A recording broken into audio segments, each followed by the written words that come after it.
on, guys? Welcome back to another Noob review video. My name's Craig, and as always, I'm joined by my good friend Mr. Paul. Say hello, Paul. Hello, Paul. And today we're going to be reviewing one of my most favourite games ever. Oh, God. Yep. I've not been looking forward to this one. Aliens Isolation. One of my favourites. Didn't you wet yourself while playing this? Do you know what? I did squeal like a little girl the first time I saw that alien. I've got to admit it. I'm not even going to lie. It was so fun. Yeah, fun. So, where should we begin? This right now is the start of the game. It's the very first scene that you get to control. It's where you wake up on one of the ships. I can't even remember the name. Oh, God. Oh, no, I can't. So who's your players? The thing is, this is... Oh, there you go, the Turins. Yeah, the thing is, I never understood this. You play as Ripley's daughter. Ripley's daughter, yes. Everyone will know Ripley, obviously, if you're a fan of the Alien films. I mean, it's iconic. How can you not be a fan? Right, yeah, whoever. Sigourney Weaver, yeah. She plays Ripley in the film, and right now I'm playing her daughter. And basically, what the game is about is her daughter is on a mission to find her mother. You know, so basically she's picked up this distress call and she wants to go and find her. So her mother's in the pod from the first Aliens, so she's floating around in space after ejecting from... I believe so, yeah. I mean, she could be trapped somewhere. I actually, it's going to sound bad because I love the game, but I can't remember where her mum is, but I know there is downloadable content where you actually get to play as Ripley from the films, and I'm sure that story will tie in with whatever's going on in this game.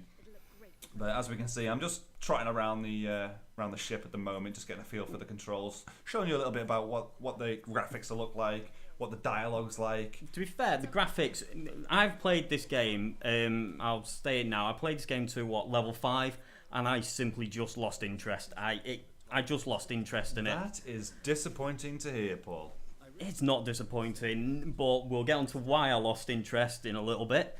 Why you continually talk about the game you love. Well, I can't help it. I mean, I found it so interesting. I mean, the story itself, I thought was brilliant.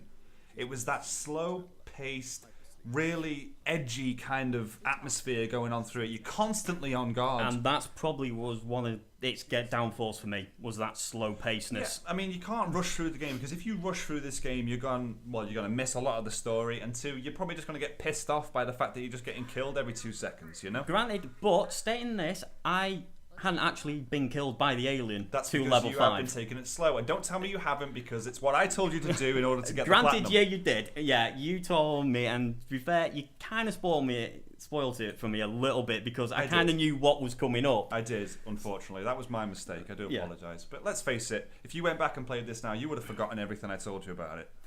Granted, yeah, I would, but I still think the underlying issue for me is its slow-pacedness. The fact that I do prefer games where I can just jump on for 5-10 minutes, blow a lot of crap up and progress a little bit at the same time. This, it just seemed a lot of walking around and hiding. That's all the game seemed to me. But that's why it was so captivating, and so it captured me, because it was unique in the style that if you ran, you were going to get killed. You know, this alien is on board this ship, and you are constantly trying to avoid it whilst trying to do all your other objectives and progress further into the game. But I mean, the great thing about the alien in this game is it's not set on a straight pattern. What do you mean it's not set on a straight pattern? Well, it'll do whatever it wants to do. It's not pre-recorded. It doesn't come out at certain points. Yeah, say you walk past the vent. It wants. So you can walk past the same vent 20 times and not see it, and it'll come on the 21. Yeah, I mean, if you die in the same place, chances are you're not going to die in the same place again, because it doesn't automatically happen. There's only one part of the game that I've noticed. Well, I say one part. There are actually a couple of parts in the game where certain things have to happen at certain times. I mean, in the level that I'm actually on now, this is spoiler alert, level 5. This is the one I finished but got bored on. This is the hospital wing, isn't it? This is the hospital wing, and this is the first time that you encounter the alien that's on a preset appearance. Yeah. So it has to appear in a certain place at this point. But other than that, throughout the game, it's completely random. It's not on a set course. You will bump into it wherever you will. And here I am going in through a vent, and there's a lot of these vents throughout the game. Yeah, I did notice this when I played it. It's just everywhere. Can the alien... This is a question I did ask you when the game was out, I think. Can the alien get in there with you? Yes. And you kind of say yes as you've... I found it out, yes. I have found it out. The alien can get you inside a vent. So if you get inside a vent, please do not think for a second that you are safe. Always use your flashlight. because it will appear out of nowhere, right in your face, and chances are you're gonna shit your pants. Because it's what I did. Right, going back onto, obviously you got the alien hunting you, and when I was playing it, all I saw was the robots, the synths, is it called? The synthetics. The synthetics. Yeah, the synthetic robots. And I tried, because I did build one of them little noisemakers you can build, to try and have that alien and the synthetics fight each other, and it just didn't work. Well, much like the film, the alien doesn't go for the synthetics because they're not humans. I don't know whether that's something to do with the smell or the taste or something. I'm not sure how the alien knows what's human and what's not. But the synthetics aren't bothered by the alien, and the alien isn't bothered by them. But at the same time, the synthetics, they start off absolutely and they're fine. evil little gits as well, because they killed me about 5 times. As I was just about to say, when you start the game, the synthetics aren't particularly bothered by you. I mean, they're quite friendly. You'll see they've got white glowing eyes, and that means that they're all right. Yeah. But as you progress through the game, they turn on you, and they come after you, and they have red glowing eyes. Then it's like a malfunction or something, or they just think, we're going to be bastards now. I'm going to start trying to hunt you down. And this particular arsewipe is tricking me into going to get a computer so there card. are humans alive on it. Absolutely, yeah. I mean, I don't know. I spotted him, but the ship is covered in other human beings. And interestingly enough, you just said that you wanted to try and get the alien to fight the synthetics. No, that won't happen. But you can get the alien to kill other humans if they're in your way, because not everybody you meet is friendly. Not everyone. No, if you encounter other humans, sometimes they will try and shoot you. Yeah. Well, this seems a lot further into the game, because I did this level. I did see the alien and I avoided him. Man, to be brutally honest, it seemed very easy. All I did was duck down and literally hide behind all this, and it just walked past me. It's a game about frustration, I think. If you get frustrated with the game, you're going to try and speed things up a little bit, and that can be And to be fair, I your did downfall. start running. Exactly, yeah. And if you start running, the chances are you're going to attract the alien. You use your noisemakers. If you want to go a certain way and you think, crap, the alien's around, I know he is, and you use your scanner, your little motion scanner, to see where about the alien is in aspect to you.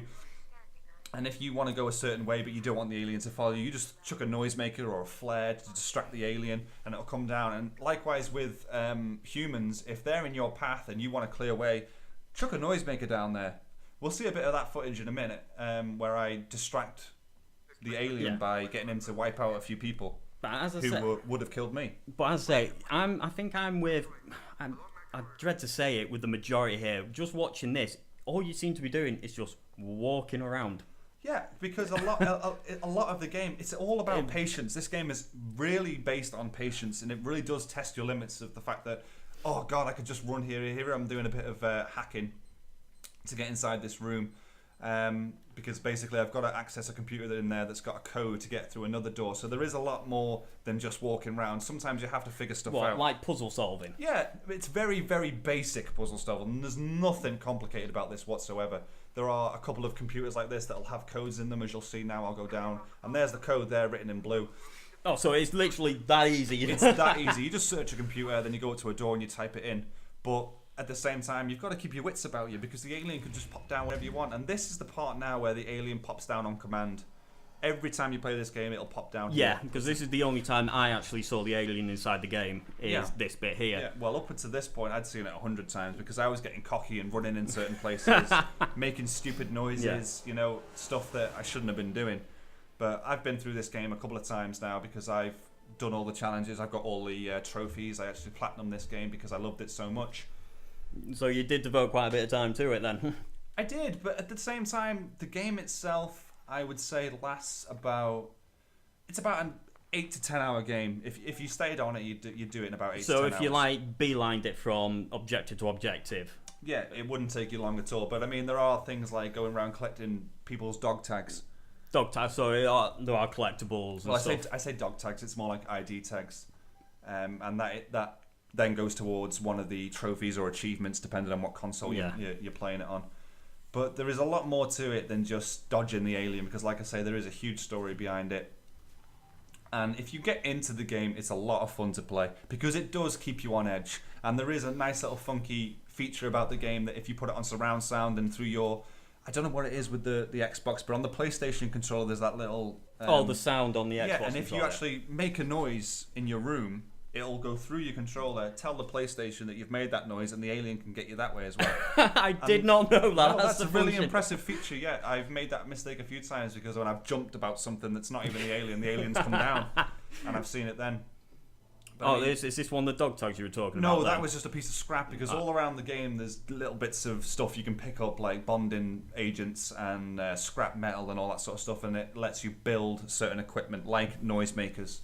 There are other stuff you can do, and you will also pick up firearms, Molotov cocktails, that sort of stuff, and they come in handy because the only way you can get rid of the alien is by throwing a Molotov cocktail in its face or a flamethrower, which you will pick up.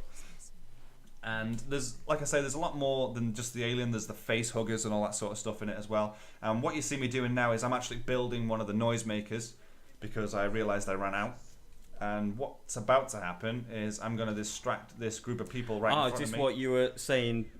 Yeah, but as you can see, I ballsed up there because I dropped it right next to me. But I was quite fortunate in the fact that there he is, just ran straight past me because he saw the humans there. And I was crouched down behind some boxes.